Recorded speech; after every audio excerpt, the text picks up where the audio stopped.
Before we get into today's show, let me tell you about the latest deal from Mike Lindell, MyPillow. Once again, the big box stores have canceled their orders simply because they don't agree with Mike Lindell's politics. They don't like it because he supports President Trump. Well, he's going to pass that savings on to you. No more middleman. And boy, does he have some great deals on the Giza Dream sheets and the Percal bed sheets. Listen to this. Giza Dream queen size, normally $139.98. Your wholesale price, $69.99 when you use promo code Joey. King size, only $79.99. The Percal queen size, normally $89.98. Your wholesale price, $29.98 when you use promo code Joey. Just call 1-800-893-4059 or go to MyPillow.com. Always use promo code Joey. Free shipping options available. This allotment's not going to last very long. When they're gone, they're gone.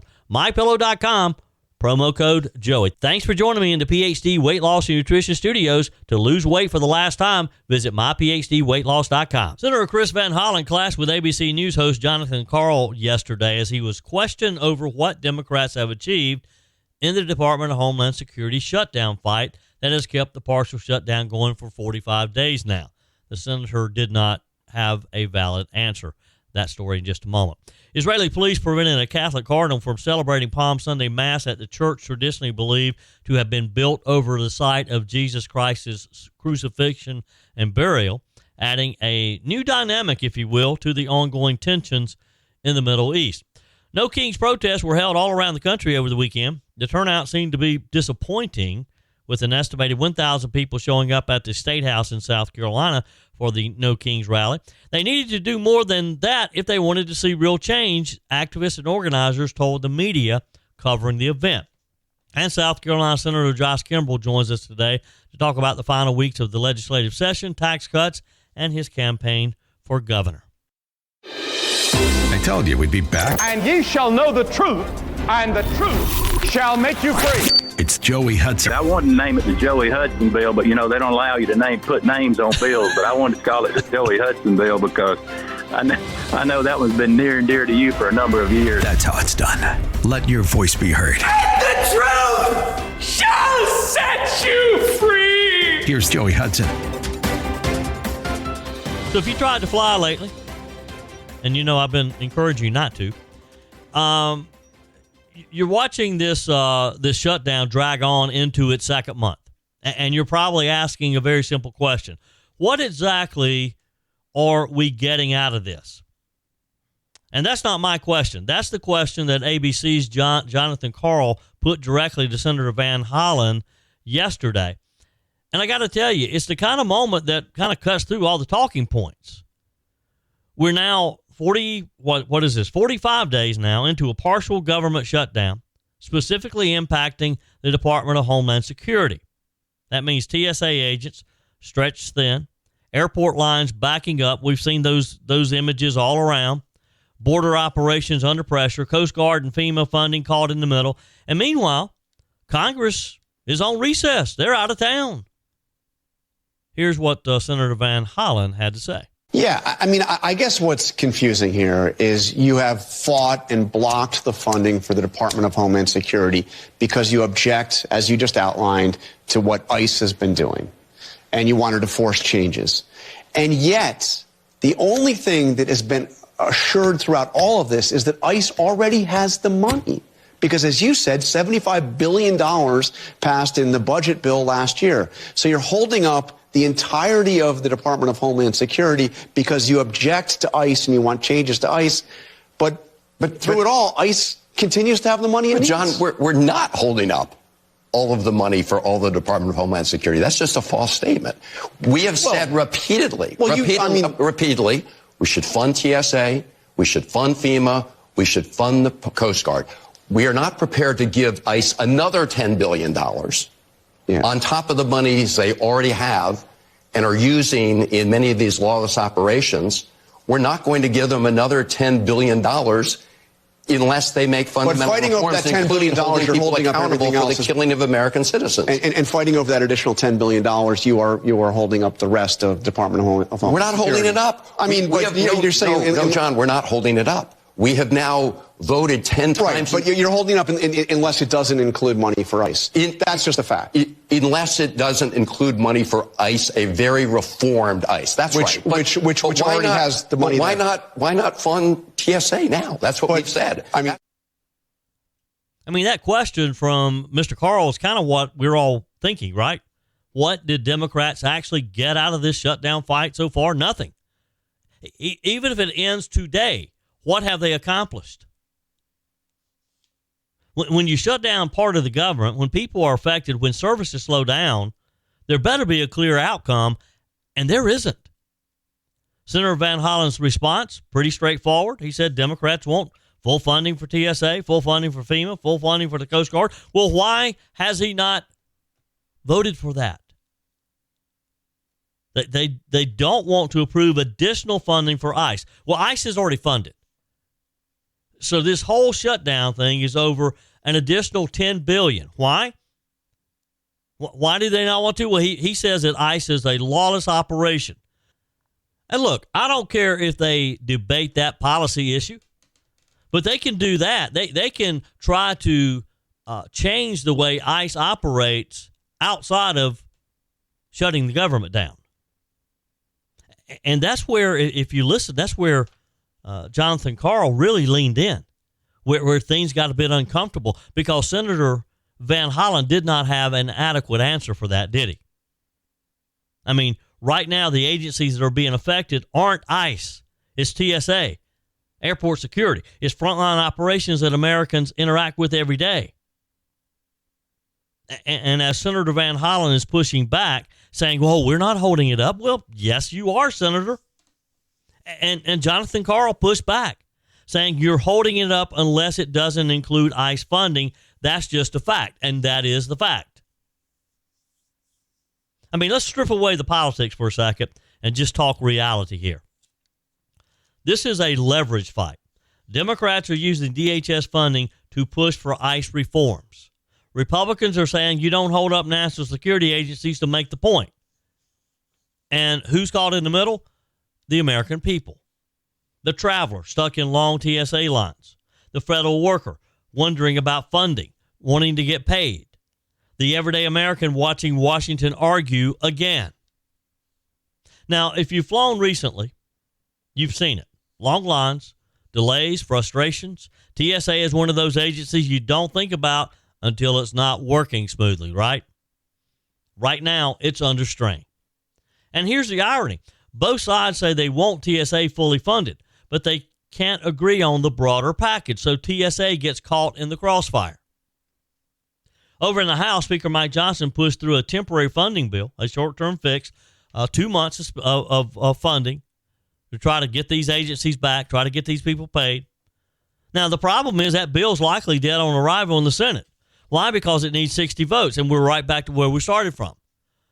But the other problem is there's no senators in Washington to vote on it. They're gone. They voted, at 3 a.m. on Thursday, and they left town. They're gone for Easter. They're home looking for their Easter baskets.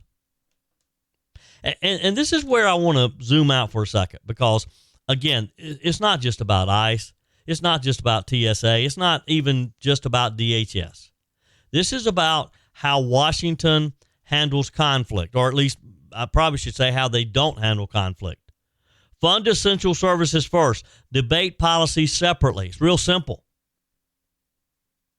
Rather than using funding deadlines as leverage to try to force policy changes that you don't agree with. That's the philosophical divide that we find ourselves in. If this feels familiar, it should, because we've seen shutdown fights before. Different party, same playbook. One side says we're standing on principle. The other side says you're causing unnecessary harm. And the American people are left asking, well, why does it always come to this? Why do we have a shutdown? Now, here's something that you're not hearing enough about. There actually a broad agreement on a lot of this. Everyone wants TSA funding. The Democrats want it funded. The Republicans want it funded. Everyone wants FEMA operational. We all do. Everyone wants national security intact, especially in today's times with the unrest in the Middle East. The disagreement is over one piece. Again, ICE funding and oversight. And yet that one piece is enough to stall the entire department. It makes no sense. Does it make sense to you? So what happens now? Well, there's really only a few options. A compromise deal. And again, nothing is going to happen very quickly because they're all gone. They're back home in their districts. The other thing is there could be a short-term extension. You kick the can down the road again. Or a continued stalemate like we are now. The shutdown drags on. And if history tells us anything, it's that Washington tends to choose option 2, a short-term extension. Get some funding in. We'll figure this out later. And they never figure it out. So let's get back to where this all started. Simple, direct question. What did we get out of this? Because at the end of the day, that's what matters. Not the talking points, not the press releases, not the political wins, but results. You know, where are we? Are Americans safer? Are airports running smoothly? Are we going to get those lines cut down so people can go on their vacations for the spring and the summer? Are agencies functioning the way they should? If the answer is no, which it is right now, then it raises a bigger question about how this entire system operates. And folks, that's where we are today. A shutdown stretching into a second month, a standoff over immigration enforcement. The Democrats are trying to make this argument, but as you heard Senator Chris Van Hollen, they really can't make the argument. Even when you have Jonathan Karl coming after you as a Democrat, you should know you're in trouble. You should know that you're losing your argument. You're losing your position. Because the answer to the question, what are we actually gaining, is nothing. We're losing. It's making travel miserable for a lot of people around the country, and it's got to stop. They've got to come to terms and shut this shutdown down. Shut the shutdown down immediately. GOP shots like Ozempic are everywhere right now, but here's the question.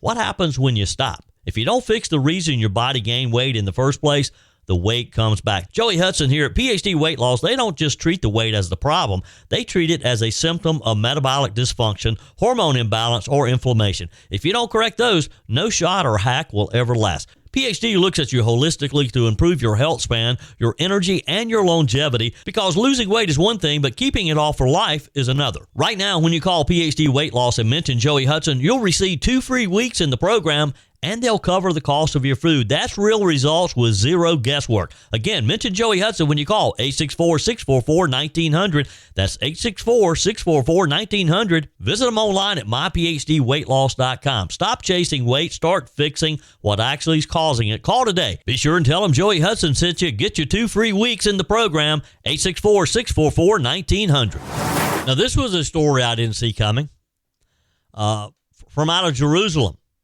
What would you say if on one of the holiest days of the Christian calendar in the city of Jerusalem, at the very place believed to be where Jesus Christ was crucified and buried, church leaders were blocked from entering the church?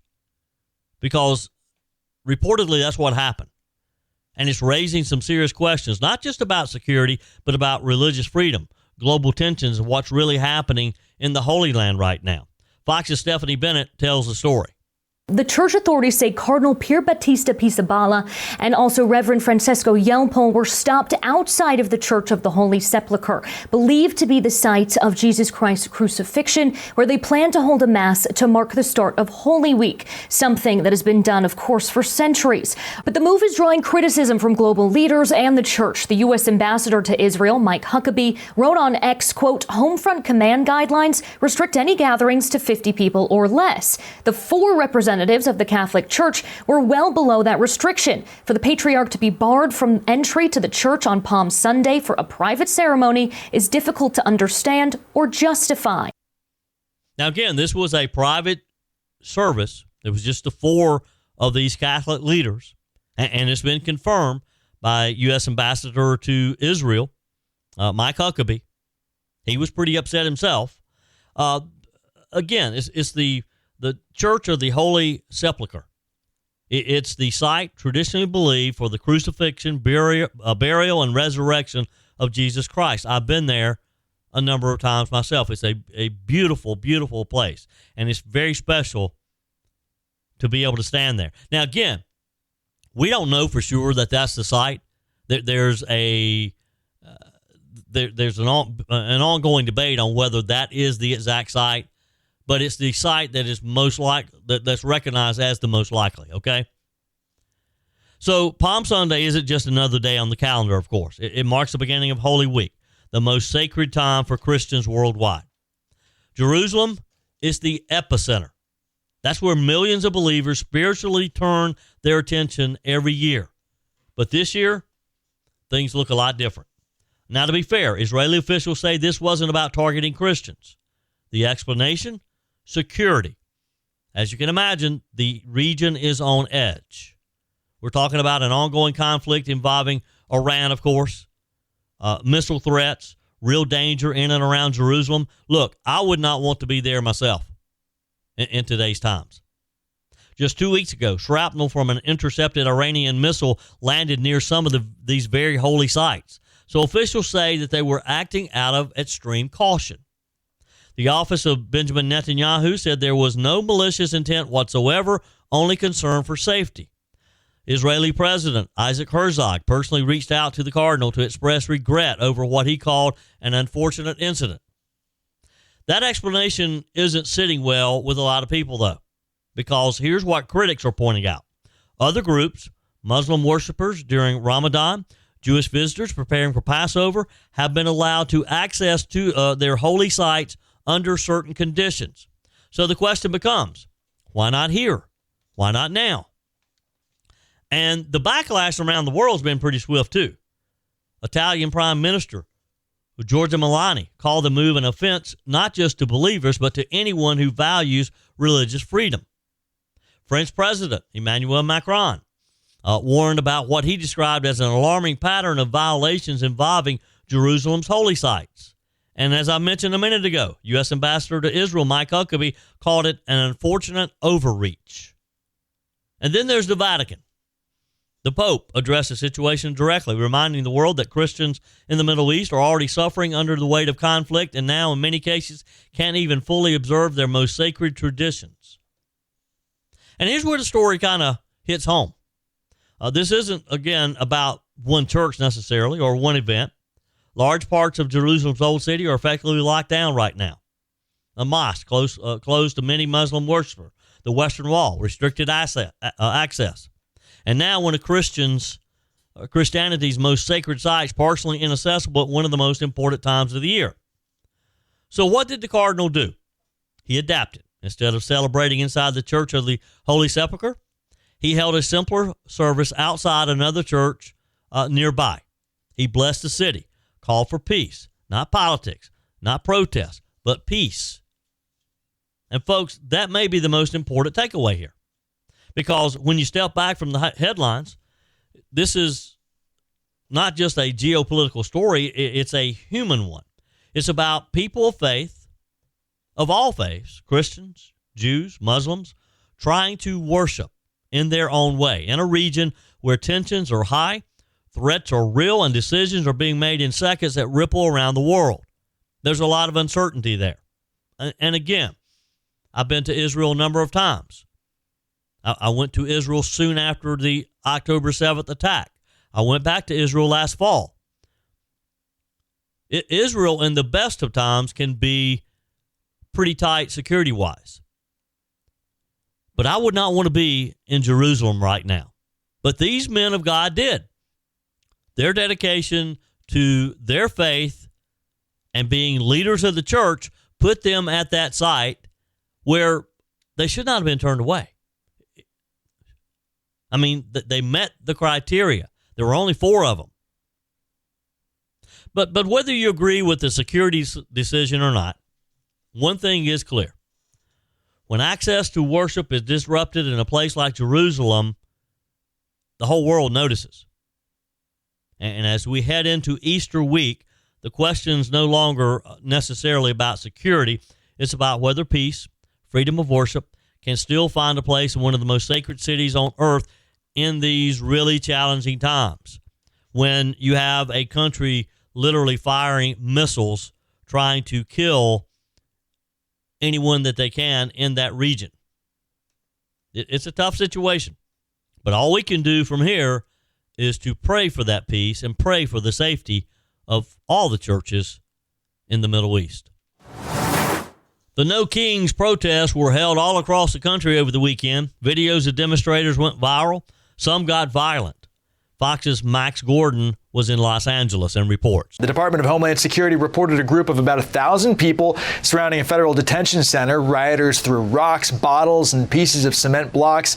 And DHS says 2 of their officers were hit, requiring medical treatment.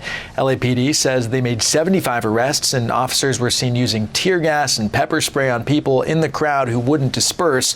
One person in the crowd scrawled, "Kill your local ICE agent," in spray paint on the outside of the federal building there. Though in other cities, everything went smoothly, including New York, where the NYPD says they made 0 protest-related arrests. The flagship No Kings demonstration took place in Minnesota, home to unrest after federal immigration raids and the killing of 2 U.S. citizens. And we saw protests here in South Carolina as well.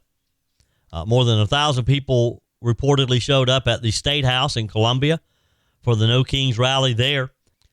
And evidently the organizers there were disappointed in the turnout, saying that they needed to do more if they wanted to see real change. The rally, which ran most of the day on Saturday, was the 3rd major event held across the country, generally protesting President Donald Trump. Again, similar protests took place across South Carolina and pretty much in, I think, in every state in the country. At the top of protesters' minds Saturday, the war in Iran, the files released detailing the activities of Jeffrey Epstein, who, of course, died in jail while awaiting trial for sex trafficking charges, and voting rights, especially with the proposal of the SAVE Act, which would create photo ID requirements nationwide for voters to prove they're citizens. Those added on to repeated grievances, including the rising cost of health care, of racism, homophobia, and the opposition to mass deportation of immigrants. Now, most of the protesters came to speak against Trump and other federal officials for nationwide issues. Organizers and activists urged them to take a more local look at the problems. Jace Woodrum, head of the state chapter of the American Civil Liberties Union, said, "You don't have to go to Washington, D.C. to protect democracy. You can do it right here." That might mean signing up to volunteer with a local organization, maybe running for office. Remembering and encouraging others to vote in upcoming elections, Mr. Woodrum said as he was speaking to the group. He said, "Don't leave here today without making a commitment about what you're going to do tomorrow." 24 booths offered help in registering to vote, email list of volunteer opportunities and information on candidates for upcoming elections, Democrat elections, that is.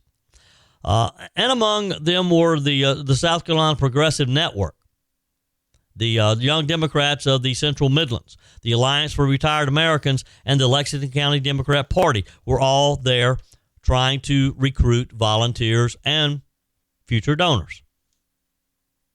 If the October No Kings event, when thousands marched down Main Street to the governor's mansion, was meant to show that people were unhappy, Saturday was meant to focus on what they could do about it, said Sam Gibbons, who helped organize the event with the national group.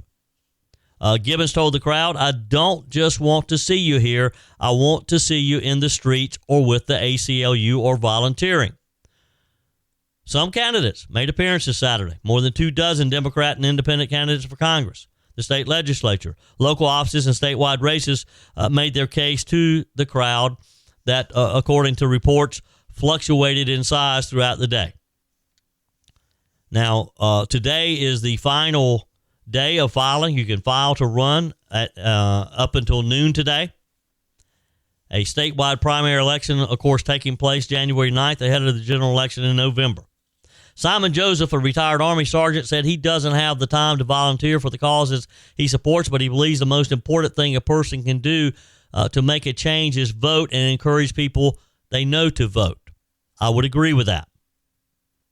He said, all I can do is just make sure that I vote in the next election. That's all we all need to do. Getting out and marching around with signs on a Saturday or Sunday like we saw this weekend. We saw it here in Greenville. And I believe it accomplishes nothing. It was a waste of time. You had resources being used. You had to have extra security in these areas, police officers there. You had streets that were blocked off. For what? You know, the interesting thing I saw was, and I'm not a big fan of the Greenville news. I very seldom get any news out of it.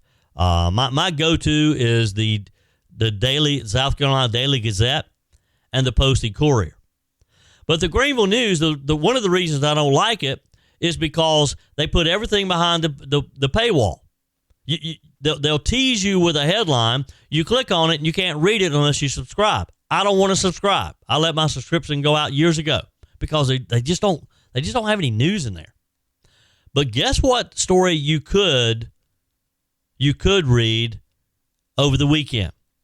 They had an ongoing updated story with a photo galley of all the No Kings protest. You could read that one. They wanted you to read it. Now, does that seem odd to you?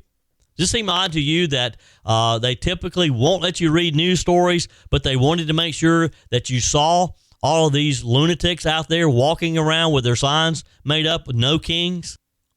Look, I think those people, they just need to get a job. They need something to use their time in a better way. But look, it's a free country. If that's how they want to waste their time, that's fine, as long as it does not interrupt my weekend. And it didn't, because I was nowhere close to them. You know, the question I would have if I interacted with one of these people is, if you're so upset about Donald Trump being president, then did you vote in 2024? Did you show up at the polls then to vote for, I'm assuming you wish Kamala Harris was in the White House rather than Donald Trump, which is a scary thought, of course. But in some cases, though, you couldn't even get people to come out for your cause. I mean, let's take, for example, and I'm just reading from various reports that I've been able to find. Clemson University. You would think that at a school like this, you'd have thousands show up, I guess. I don't know. Maybe Clemson's more conservative than I think. According to the report, about 50 students and a few older members of the community participated in the No Kings protest on campus. They marched near the main entrance in the near Tillman Hall, and that was it. Emma Harrington is a bioengineering graduate student at Clemson. She said she attended the event to protest cuts to federal research funding. Students had a number of other concerns, she said, including the number of prominent people named in the Epstein files who seemed to be escaping accountability. You saw them in downtown Greenville.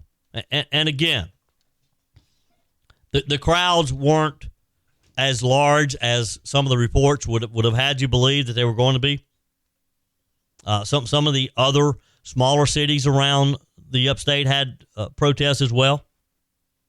There was a small one in Pendleton, we're told. Organizer Aaron Goss spoke about the wide range of issues on the minds of hundreds of people who'd already gathered on the town square. They're called Village Green. Goss is an associate professor of English at Clemson University. Surprise, surprise. She said there are many things on people's minds: the overstepping of ICE into our neighbors' lives and the war in Iran. But it's the goal of mass deportation across the country that most concerned her, she said. So they're literally upset that Donald Trump is fulfilling a campaign promise. He told us during 2024, if we elected him, that he was going to send ICE out on the street to do their job, to round up the people who are here illegally and deport them. So Ms. Goss must not have heard him say that. But, of course, maybe she supported Kamala Harris, and she doesn't realize that when you win an election like that, then you do what the people elected you to do. It's just that simple, and that's what Donald Trump is doing. Your comments are welcome on the Furman Ford text line, 864-477-JOEY. That's 864-477-5639.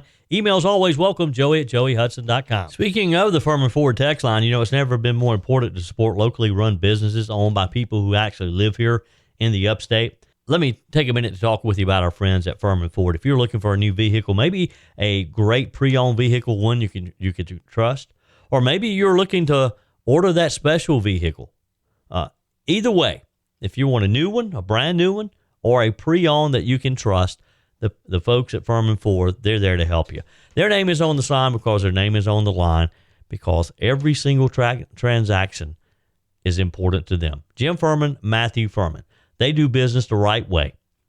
When you stop by, when you give them a call, or maybe when you just send them a quick email, you're always going to have access to a member of the Furman Ford family.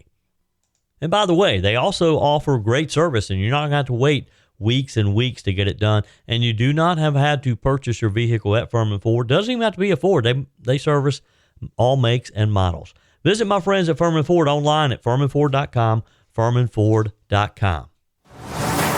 The South Carolina General Assembly is trying to pack a lot into this session, from budget priorities and regulatory reforms to the ongoing debate over various tax relief proposals. Joining us is State Senator Josh Kimbrell to give us an update on what's happening in Columbia. Welcome, Senator. How are you? Joey, always good to be with you. I appreciate your energy every day. Well, thank you, sir. I appreciate what you do as well. And let's just kind of start with the big picture here. Talk with us about what you see as this year's top priorities with, about 6 weeks or so left in the session. Do you believe you're making progress? Well, in the Senate at least, and I hope the House will concur, we've cut taxes 3 times now. We reduced the income tax pretty dramatically. We reduced boat taxes, and we've cut property taxes by increasing the homestead exemption from $50,000 to $150,000. Those were all priorities of mine, bills I sponsored that I worked closely on. We've got to get tax relief to the people of our state. When you look at North Carolina with a Democratic governor, Republican legislature, they're cutting taxes. We haven't cut as fast until this year. Now we're cutting pretty fast, and I'm very happy within the Senate, our priorities of cutting taxes, reducing cost of living for the people of South Carolina. Yeah. All right, let's kind of take them one at a time. Talk with us about income taxes and what that final plan looks like. Well, we're going to do a conformity bill to conform with the big, beautiful bill. So those people that have asked if we're going to give exemption on tax on tips and all that, yes, we will. But we're also putting us on a path to zero. And so everybody's talking about getting rid of the income tax. I've been talking about that for 5 years. I mean, the first bill I introduced as a senator when I first got elected and took office in January 2021 was an income tax elimination bill. Obviously, we haven't gotten there yet, but we've reduced them dramatically. And now we're headed toward a flat tax, and our pathway for the next 3 years is to go to zero. So we've got to get rid of income taxes. The way you pay for that ultimately is sales tax growth and sales taxes, people visiting the state. People who live here pay it too, but people who visit here pay it also. And we get rid of the income tax in its entirety and make it much more simple to file a state tax return. We don't need 2 IRSs. You got the IRS at the federal level. Yeah. We got DOR at the state level, which is just as bad, and we got to get rid of it. Yeah. All right, let's talk about property taxes now. I know you passed a bill that will reduce taxes on boats significantly. Thank you for that. I appreciate that. I believe that's headed to the governor's desk, right? It is. So that bill reduces it and puts us cheaper than North Carolina. Right now, I mean, I represent Spartanburg County, and one of the biggest tourist lakes, believe it or not, I don't need to make it more touristy than it already is Lake Bowen, which is in the northern part of my district. We have a lot of folks there. I have family there. I have property there. And people, heavy usage for boats. But a lot of folks have, over the years, decided, all right, we're just going to move to North Carolina. We'll put our boat at Lake Junaluska or go somewhere across the border to avoid this insanely high property tax. So we reduced that dramatically to where now we're cheaper than North Carolina to have a boat here, which is great because it's the Laffer curve, Joey. I mean, it's just like every other tax. You cut taxes, you get more activity. So people on the Democratic side will say if you cut taxes, you lose revenue. Not really, because ultimately all that revenue that's fleeing the state or going other places because of the high tax rate come back home if you give them a better opportunity, a better deal. So we feel this is going to actually not only increase revenue to counties over time, but provide relief to boat owners and recreational folks that want to go out and ride a boat on the weekend. So that's a big deal. And then we tripled the homestead exemption. Let's go to that. I mean, the property taxes in South Carolina are out of control, just like they are in every state.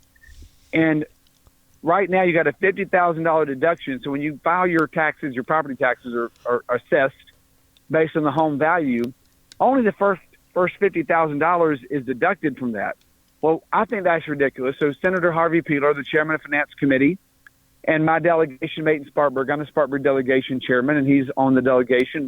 Of course, at the state level, he's the chairman of finance. He and I sponsored a bill together to triple the homestead exemption. So we're going from 50 to 150. So now the first $150,000 of your home's value is exempted from taxes after age 65, and we make sure that's for people who've been here for more than 5 years. So we're not trying to bring in a flood of new folks from Delaware or New York or New Jersey. We are trying to reward the folks that are here and make that property tax bill on the primary residence significantly lower. Over time, I'd like not only to see the income tax go away, but the property tax to go away as well and replace it all with a sales tax. Yeah. Senator Josh Kimbrell is our guest today. Senator, South Carolina continues to experience rapid growth, especially here in the upstate. How do we balance that, the property tax, with the need for infrastructure, schools, public safety, and fast-growing communities?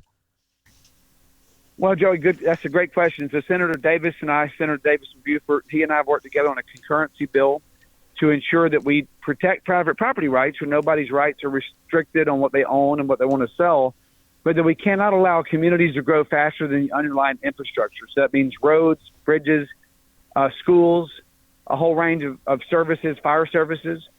We're trying to be sure that we don't allow the population to go so rapidly that you can't provide the services. I'll give you an example. From Spartanburg County, we have a community that developed, I don't know, about 2 years ago on a farm road. I mean, it's literally a tractor road. I mean, it's a little bitty baby road that's not even capable of holding two cars. And the county council said, we'll build 450 houses on there. Well, that became the scene of an accident almost every morning. Yeah. So we've decided to try to make sure that we have community resources aligned with growth, to where the growth is not out of control, that we allow the growth to happen, of course, freedom, but also don't make it to where it's a burden on the people that are already here. It's called concurrency legislation that Davis and I supported, and we're going to push that to ensure that we align resources that are public with private growth. Yeah, yeah. Senator, a couple of weeks back, you guys spent a lot of time debating what to do about THC products, whether to ban them, whether to regulate them. Talk with us about THC, why it's a problem, and what the South Carolina Senate wants to do to solve this problem. Well, in 2018, the federal farm bill, the national farm bill, basically allowed a loophole where you could do these THC drinks, gummies, et cetera. And the number one consumer, Joey, is probably a lot of people listening to you now, ages 35 to 55-year-old women. So 35 to 55-year-old women, number one consumer of these products, because it's a low-calorie option. It's 0 calories. And a 5-milligram serving basically is equivalent to a kind of a light beer, medium-range beer. Yeah. And so this has been, it's exploded. I mean, it's gone to where Publix, Target, Sphinx, QT, everybody has these things. Or not QT, I think everybody else that I mentioned but QT. But essentially, these drinks are available to anybody at any age, no matter what your age is. You could be 11 years old by this. Now, I have no problem with the consenting adult making an adult decision to buy a low milligram THC drink, but I have a real problem with a 9 or 10-year-old buying it, or 11-year-old. They don't need to take those to middle school. Yeah. So the bill we just passed in the Senate, the House is considering it now, would make it to where you got to be 21 years old or up to buy a THC drink of any kind, or a gummy or anything else that's THC derived. But essentially, it would say that we allow it, but with limitations. So 21 and up, and 5 milligram to 10 milligram, or up to 5 milligram drinks could be served at a liquor store. You could buy it at a liquor store, or a convenience store rather, or a retail store. But it has to be hot. It cannot be in the cooler. You got to buy it behind the counter with a valid ID. And above 5 milligrams, 5 to 10 milligram drinks have to be bought at a liquor store with a valid ID of 21 and up. So we put significant parameters around it.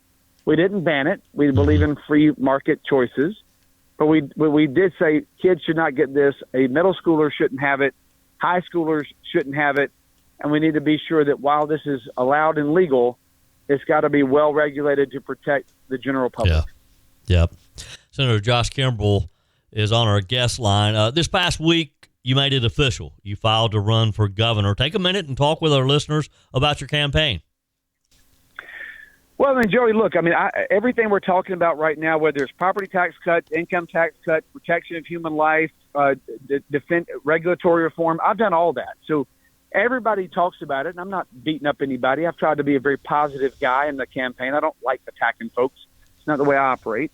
But, every single major issue that's come up in this election right now, from taxes to regulatory reform, pro-life, family policy, individual choice, I have fought that for 6 years in the Senate. I am the only person who's running for governor who's ever passed a bill in the South Carolina Senate, other than, I think, renaming a post office on the part of Nancy Mason. I think she did that. Yeah. But I'm the only person that ever passed a bill, and I've passed 5 or 6 major pieces of legislation, including tax reform and regulatory reform, and I think that matters. This is a legislatively dominant state. So whoever the governor is, it's an important position, no question. I wouldn't run for it if I didn't think it was worth running. But the governor in this state has power, but at the end of the day, the legislature is predominant, and a governor needs to know how to work with the legislature. And what I've proven over the last 6 years, I know how. And I would, if I became governor, if I'm fortunate enough to serve, I would certainly push what I think is right. I'd certainly push an agenda that I think is good for the people of our state. But at the same time, I also understand I got to work with Senator Peeler and Speaker Smith and President Alexander in the Senate and make it work. And so I want to be a quarterback for the state and push an agenda that all of us can agree on, that's important to pass, and get it done instead of just a protest vote. Yep. One final question for you. The first debate comes up this week. There's been a real debate about the debate. Will you be participating? I am. So we would have qualified regardless. I know there's been some changes either way, but we qualified regardless, and I agreed to participate weeks ago. I love a good debate. For me, look, Joey, I'm not the radio host you are, but I did radio in a past life and did TV for a bit. For me, a good debate is like the Super Bowl. So I love it. I think the people of South Carolina deserve it. I was going to participate no matter what, and I don't know who all's coming Wednesday night, but I'll be in Newberry Wednesday night no matter what, and I love a good debate. Everybody in this state deserves it. Well, we will certainly look forward to it. Senator Josh Kimbrell, it's always a pleasure. Appreciate what you do. We'll catch up again soon. God bless you, Joey. Appreciate you. Thank you, sir. That's it for today's edition of Just the Truth. Thanks for joining me in the PhD Weight Loss Studios. To lose weight for the last time, visit myphdweightloss.com. If you haven't joined my mailing list yet, visit my website, joeyhudson.com. Click on the Connect with Joey button so that you can receive our emails and the most up-to-date news. Also, join me on my YouTube channel. Be sure and like, comment, and subscribe. Just search for Joey Hudson. As always, thanks for spending a few minutes of your day with me. Do me a favor and forward this episode to a few friends. Just click on the share button and send to your contacts. We need to build an army of conservatives to win our country back, and we can do that by continuing to share the truth with our friends and family. Keep those comments coming via the Furman Ford text line 864-477-JOEY. Email to joey@joeyhudson.com, and I love your messages on the MyPillow message line. Again, that's 864-477-JOEY, 864-477-5639. Be sure and take advantage of the MyPillow special, just $14.88 on the standard MyPillows when you use promo code Joey. Order online at mypillow.com or call 800-893-4053. We're back again tomorrow and hope you'll plan to join us. Until then, remember, God's got this. He's still in control.